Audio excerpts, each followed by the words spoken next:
Be me, 28-year-old Camila, HR director. Wake up every morning with righteous purpose burning in chest. Today's the day I make real change happen. Check my phone for overnight reports from our new workplace monitoring system. 3 incidents logged already. Smile.exe loading. Arrive at office 7:30 a.m. sharp. Walk through open floor plan like I'm surveying my domain. Notice Brad from accounting sitting 2 desks away from Jennifer. Pull out measuring tape from purse. Excuse me, Brad, you're currently 4.2 feet from Jennifer. Company policy clearly states minimum 6-foot distance. Brad looks confused. But I've sat here for 3 years. Not anymore, you haven't. Call emergency meeting with all department heads. PowerPoint presentation ready. Breathable boundaries. Creating safe spaces. Slide 1. Shows cartoon lungs with angry red X. Gentlemen and ladies, we have a breathing problem. Confused murmurs around conference table. Male, respiratory patterns create microaggressions through shared air particles. Marketing director Dave raises hand. Camila, are you saying men can't breathe near women? I'm saying uncontrolled male respiration in feminine proximity creates hostile work environment. Spend next hour explaining new proximity protocols. All male employees must maintain minimum 6-foot distance from female colleagues. Breath holding required when passing women in hallways. Specialized breathing masks available for men who refuse compliance. Installation of air purification systems around women's workstations. Zero tolerance policy for breathing violations. Immediate termination for repeat offenses. Watch their faces during presentation. Some look angry, others bewildered. This is exactly the resistance I expected from patriarchal power structures. They just don't understand how revolutionary this is. Finally, real protection for women in workspace. First week of implementation goes smoothly. Only had to write up Matthew from IT for exhaling too loudly near reception desk. Sarah from accounting thanks me personally. I feel so much safer knowing men can't contaminate my workspace. Validation feels incredible. This is what progress looks like. Month 2 brings first major incident. Kevin from sales literally holding his breath while delivering quarterly reports to female department head turns blue halfway through presentation. Collapses during profit margin analysis. Paramedics called. Write him up anyway for creating disruption. Policy clearly states breath holding is personal responsibility. Start getting complaints from male employees. They claim policy is discriminatory and impossible to follow. Obviously, they're not trying hard enough. Implement breathing schedule system. Men can only breathe during designated 15-minute intervals. Must leave building during breathing breaks to avoid contaminating female colleagues. Genius solution that addresses everyone's concerns. Productivity mysteriously starts declining. Several major clients complain about missed deadlines. Male employees frequently absent from desk during crucial meetings. Some quit without notice. Clearly they weren't committed to creating inclusive environment. Company better off without their toxic masculinity anyway. 6 months later, things escalating.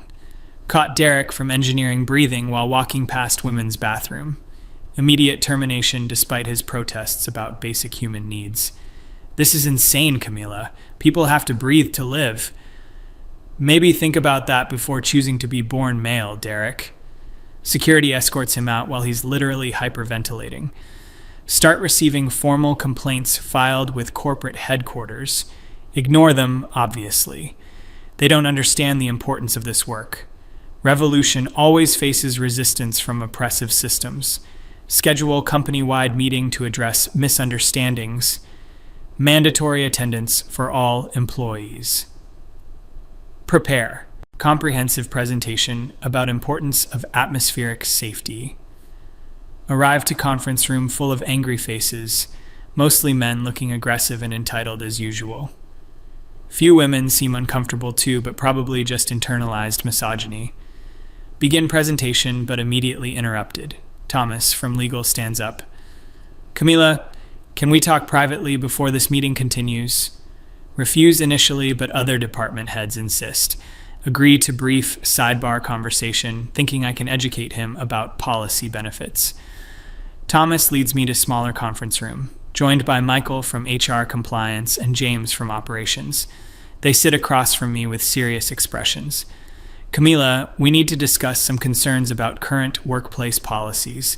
Immediately defensive. If this is about Derek, he violated clear breathing protocols. Thomas pulls out thick folder. We've received 47 formal complaints in past month. 3 employees hospitalized for oxygen deprivation. 2 sexual harassment lawsuits filed against company. 7 clients threatening to terminate contracts. Obviously, they're exaggerating to undermine my authority. Those numbers don't reflect the positive impact on female employees. Michael leans forward. Camila, 5 women have also filed complaints. They say the policy makes them feel uncomfortable and isolated. Impossible. Women love feeling protected from male contamination. James opens his laptop. Can you walk us through your reasoning for these policies? Finally, opportunity to explain revolutionary thinking. Spend 20 minutes detailing atmospheric oppression theory, how male breathing patterns assert dominance through shared oxygen, scientific basis for respiratory contamination concerns. When I finish, long silence. Thomas looks genuinely confused. Camila, where did you develop these theories? Through careful observation and research into workplace dynamics. What specific research? Suddenly feel less confident. Most of my conclusions came from personal observations and feelings. Michael asks different approach. Can you help me understand something personal? My daughter just started kindergarten. Should I be concerned about her breathing around male classmates? Deflect with workplace-specific arguments. That's different. We're talking about professional environment. But breathing is breathing, right? Uncomfortable with direction of questioning. Adult male respiratory patterns carry different implications. James jumps in. What implications specifically? Starting to feel attacked by their constant questions. Why can't they just accept the policy benefits? Thomas tries different approach. Camila, I want to share something with you. Tells story about his son Matthew, who has severe asthma. How holding breath for extended periods could literally kill him. Describes watching his child struggle for air during attacks. Something about his tone makes me actually listen. When Derek collapsed during that presentation, it reminded me of Matthew during bad asthma episode. The terror in his eyes, gasping for air. I kept thinking about how afraid he must have been. Never considered breathing policies from medical perspective. Feel slight uncertainty creeping in. Michael shares his own story, talks about working construction before college, how physical labor alongside women never involved breathing restrictions, describes mutual respect and teamwork in challenging environment. Some of my best professional relationships were with female colleagues. We trusted each other with our lives, literally. James talks about his military service, mixed gender units operating in life or death situations. When you're in combat, you don't think about who's breathing what. You think about keeping everyone alive. The person next to you might save your life regardless of gender. Starting to feel defensive again, but also confused. That's different. Those are extreme circumstances. This is about everyday workplace comfort and safety. Thomas nods thoughtfully. You're right. Those are extreme circumstances. But what about normal circumstances? Like when my wife and I work together in our garden. Should I hold my breath when we're planting flowers? Question catches me off guard. Never thought about breathing policies in personal relationships. That's between you and your wife. But you work with your wife, right? Your colleagues in running your household. Logic feels twisted but can't identify the flaw. Why does this feel different from workplace policies? Michael asks about my own relationships. Do you have male friends, Camila? Some, yes, but that's personal, not professional. Do you ask them to hold their breath around you? Of course not. That would be ridiculous, but can't explain why workplace should be different. James pulls out his phone, shows picture of his team from last project. Mixed group of men and women working closely together, all smiling, clearly comfortable with each other. This was taken during 16-hour workday solving critical system failure. Everyone breathing in same room for entire day. Most productive and collaborative work I've ever done. Stare at photo longer than intended. Something about their genuine smiles bothers me. They look happy. When was the last time I saw employees looking happy at work? Push down uncomfortable thoughts. Anecdotal evidence doesn't override systemic concerns. Thomas leans back in chair. Camila, can I ask about your own work experience? Before implementing these policies, did you feel unsafe because of male breathing? Think back to previous jobs. Honestly, can't remember specific incidents involving respiratory threats. It's not about specific incidents. It's about cumulative atmospheric pressure. What does that feel like exactly? Struggle to articulate specific feelings. Mostly remember feeling generally uncomfortable around certain male colleagues. But was that really about breathing? Maybe about communication styles or personality conflicts? It's subtle but persistent sense of contamination. Michael asks follow-up. When did you first notice these feelings? Try to remember earliest awareness of breathing-related discomfort. Realizing most memories involve feeling dismissed or unheard in meetings, not necessarily connected to anyone's respiratory patterns. It developed gradually over time. James suggests different perspective.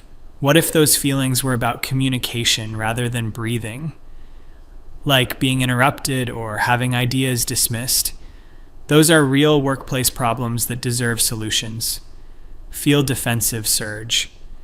You're minimizing the atmospheric component, but privately wondering if there's something to his suggestion. Remember feeling frustrated when Derek interrupted my presentations, but he also interrupted everyone, regardless of gender. Was my response really about his breathing or about feeling unheard? Quickly dismiss these doubts. Can't start questioning entire theoretical foundation. Thomas changes subject again. Can you help me understand the policy implementation process? Did you consult with other HR professionals or medical experts about respiratory health? Realize I developed policies mostly independently, based on personal observations and feelings. Sometimes revolutionary ideas require independent thinking. But what about unintended consequences? Michael shows chart of productivity decline since policy implementation. Employee satisfaction scores hitting record lows. Several department heads requesting transfers. These numbers suggest something isn't working. Feel anger rising again. Change is always difficult for established power structures. Of course, there's resistance to progressive policies. That doesn't mean we should abandon important protections, but looking at data makes me uncomfortable. Numbers don't usually lie. James asks direct question. Camila, do you think Derek deserved to lose his job for breathing while walking? Immediate defensive response. He violated clearly stated policy. Rules apply equally to everyone. But thinking about Derek's face when security escorted him out, he looked genuinely confused and hurt, not entitled or aggressive. Derek has 3 kids and a mortgage, Thomas says quietly. His wife is dealing with cancer treatment. He was walking to bathroom, not threatening anyone. Information hits differently than expected. Never considered personal circumstances of policy violations, suddenly feeling overwhelmed. I didn't know about his wife. That doesn't change the policy violation, but voice lacks previous conviction, starting to see Derek as person rather than abstract policy violator. Makes me deeply uncomfortable. Michael suggests short break, Step outside conference room into hallway. Notice immediate difference in workplace atmosphere. Male employees clustered near exit doors during breathing breaks. Female employees sitting alone at desks. Nobody interacting naturally with anyone. Remember, this floor used to buzz with collaborative energy. Cross-departmental teams working together. Spontaneous brainstorming sessions. Now everything feels segregated and tense. Women seem as isolated as men. This wasn't supposed to happen. Return to room feeling less certain. Thomas continues conversation gently. What outcome were you hoping for with these policies? Protection for female employees, obviously. Are women safer now? Think about Sarah from accounting thanking me initially, but haven't heard from her lately. Yes, they're protected from atmospheric contamination. But are they happier? Uncomfortable question. Happiness isn't the primary goal. Safety is. James pulls out employee survey results. Women reporting increased isolation and workplace tension, several requesting. Transfers to different departments. These are the women we're supposed to be protecting. Stare at survey data longer than intended. Comments about feeling separated from colleagues. Unable to form normal working relationships. Workplace feels hostile and unnatural. This contradicts everything I expected. Maybe they need time to adjust to safer environment. Michael shares another personal story, talks about his grandmother who worked in factory during World War II, alongside men in dangerous conditions. She always said gender didn't matter when you had important work to do. People were just people trying to do their jobs well. Some were jerks, some were wonderful, regardless of gender. Something about his grandmother's perspective resonates. Remember my own grandmother's stories about workplace cooperation. She never mentioned breathing-related concerns, focused on mutual respect and professional competence. That was a different era with different awareness.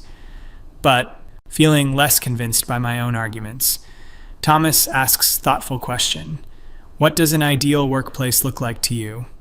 Describe vision of female employees feeling safe and valued, able to contribute without atmospheric interference.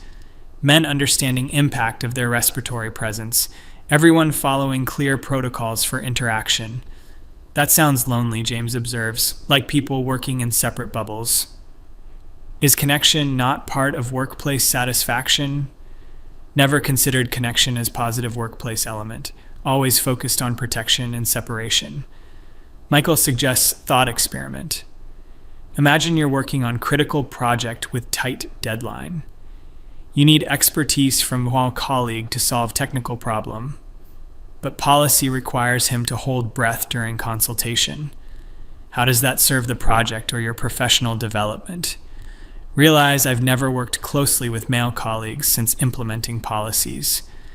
Avoided collaborative projects requiring cross-gender teamwork. Assumed this protected me from various forms of contamination, but also meant missing learning opportunities and professional growth. Feel tears starting unexpectedly. I just wanted women to feel safe. Voice cracking slightly. I wanted to create environment where we weren't constantly under threat.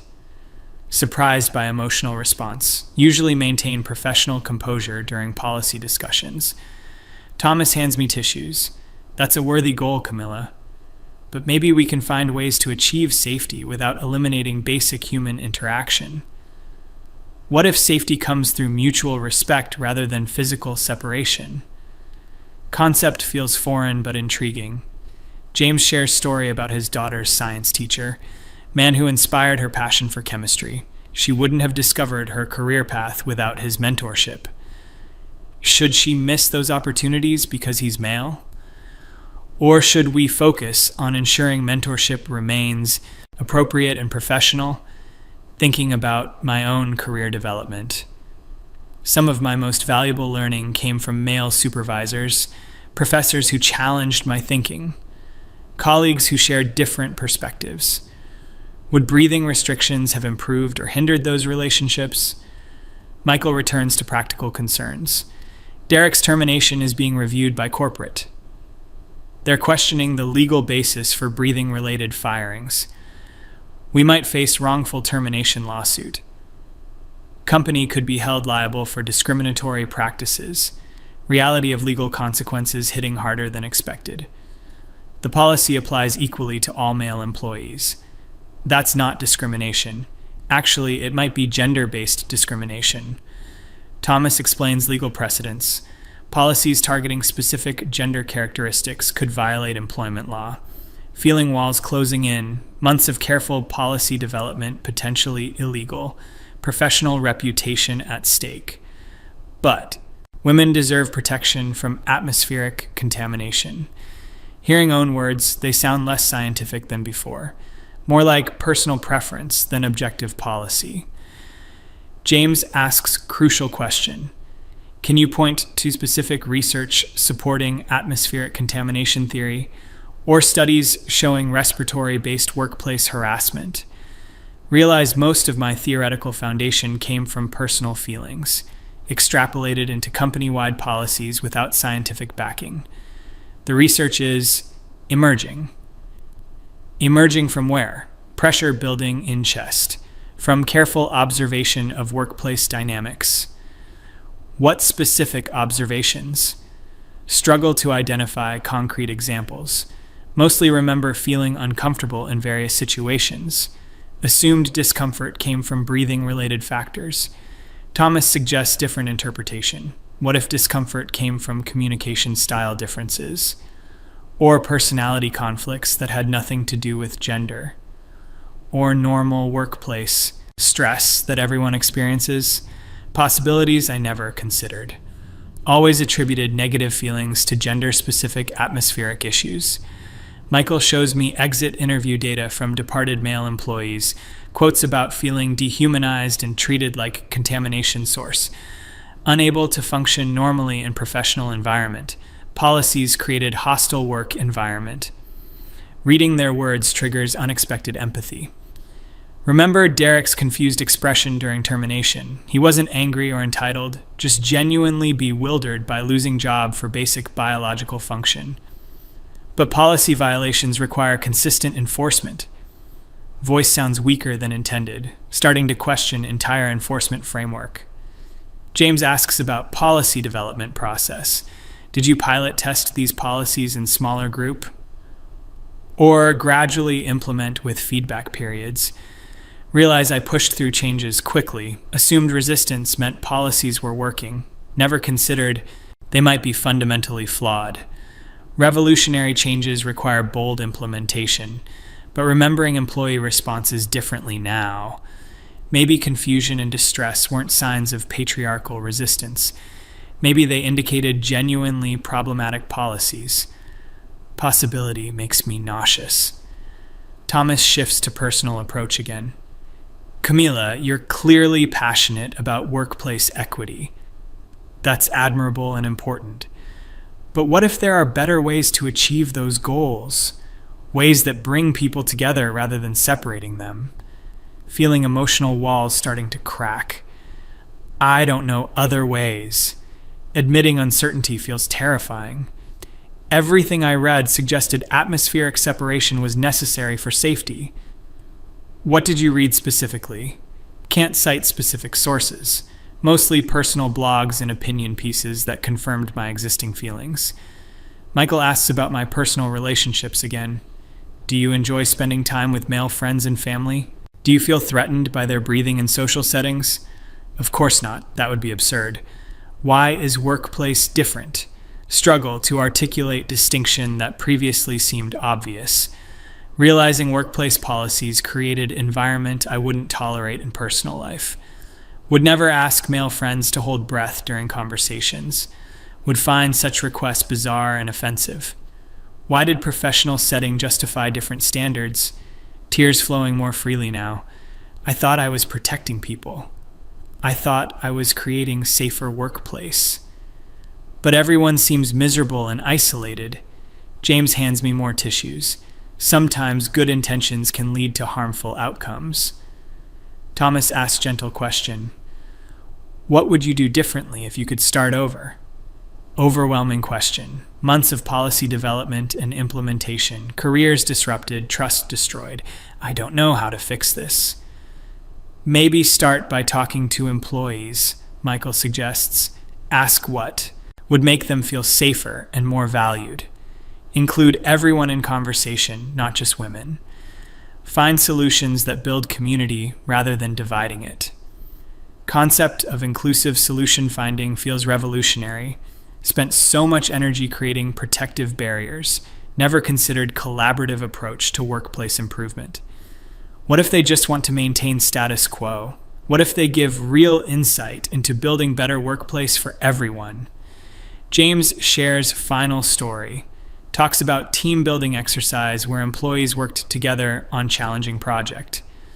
Mixed gender groups collaborating intensively. Best workplace culture I ever experienced. People supported each other regardless of gender, focused on shared goals rather than perceived differences. Vision of collaborative workplace appeals to me, but conflicts with everything I thought I knew about gender dynamics. How do you ensure women's safety in that environment? Through clear communication, mutual respect, and addressing specific problems as they arise, not through blanket restrictions on basic human functions. Spending next hour discussing alternative approaches. Anti-harassment training focused on behavior rather than biology. Conflict resolution systems addressing actual problems. Mentorship programs promoting positive cross-gender professional relationships. Policies protecting everyone from genuine workplace harassment. Gradually understanding difference between protection and isolation, between safety and segregation. My policies created workplace where nobody could form authentic professional relationships, especially harmed the women I intended to protect. Feeling overwhelming shame about Derek's termination. Man lost job for walking to bathroom. Family struggling with medical bills didn't deserve additional financial stress. Can we rehire Derek? That depends on corporate review and his willingness to return. Realize I need to personally apologize to every affected employee, acknowledge policy failures, and commit to collaborative solutions. Process feels terrifying, but necessary. What if they don't forgive me? Focus on making things right rather than on personal comfort. Thomas suggests starting with company-wide meeting. Acknowledge policy problems publicly. Invite employee input on creating better workplace culture. Demonstrate commitment to inclusive rather than divisive solutions. Hands shaking at thought of public admission of failure. I was so convinced I was right, sobbing now without restraint. I thought I was protecting women from real threats. I made everyone miserable and destroyed workplace culture. How did I get everything so wrong? Michael explains how good intentions can create blind spots. Passion for justice sometimes leads to extreme solutions. Importance of testing theories against reality. Seeking input from affected communities before implementing major changes. James emphasizes learning opportunity. Everyone makes mistakes in leadership roles. What matters is how you respond when you realize problems. This could become positive turning point for company culture. Possibility of redemption feels both hopeful and overwhelming. Spending next 2 hours planning policy reversal, immediate suspension of breathing restrictions, reinstatement process for terminated employees, comprehensive review of all gender-related workplace policies, employee feedback sessions to develop collaborative solutions, drafting personal apology letters to each affected employee, especially Derek and his family, acknowledging specific harms caused by my policies, committing to better decision-making processes going forward. Words feel inadequate, but necessary. Planning company-wide presentation for next week. Will publicly acknowledge policy failures, explain learning process and commitment to inclusive solutions, invite employee participation in developing better workplace culture. Terrified but determined to make amends, walking back to my office feeling emotionally drained. Notice employees still maintaining artificial distances, women working in isolation from male colleagues, atmosphere of tension and separation. My policies created workplace prison for everyone. Derek's empty desk particularly painful to see.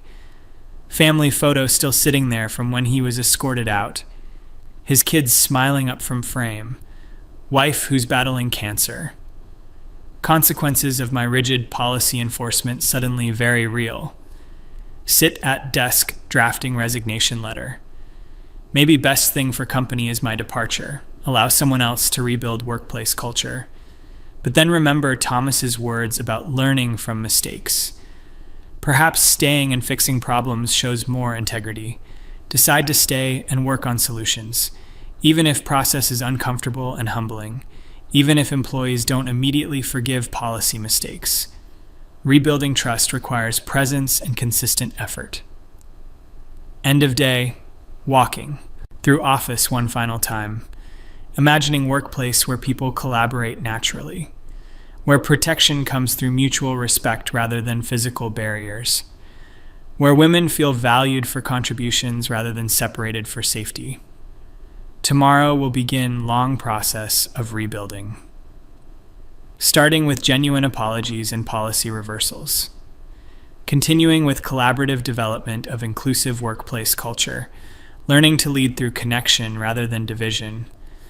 Realize this experience taught me difference between equity and separation, between protection and isolation, between good intentions and effective solutions. Most importantly, between listening to my own assumptions and listening to actual people. Maybe Derek will give company another chance. Maybe workplace culture can become stronger through this process. Maybe learning from mistakes makes better leader than never making them. Tomorrow's meeting will determine if redemption is possible. Driving home. Thinking about conversation with grandmother tonight. Want to hear her stories about workplace cooperation again. Understand how she navigated professional relationships without breathing restrictions. Learn from her experience building mutual respect across gender lines. Tonight, we'll prepare for tomorrow's reckoning. Acknowledging failures publicly and committing to collaborative solutions. Beginning long journey toward authentic workplace equity, based on connection rather than separation, inclusion rather than isolation, respect for everyone's humanity.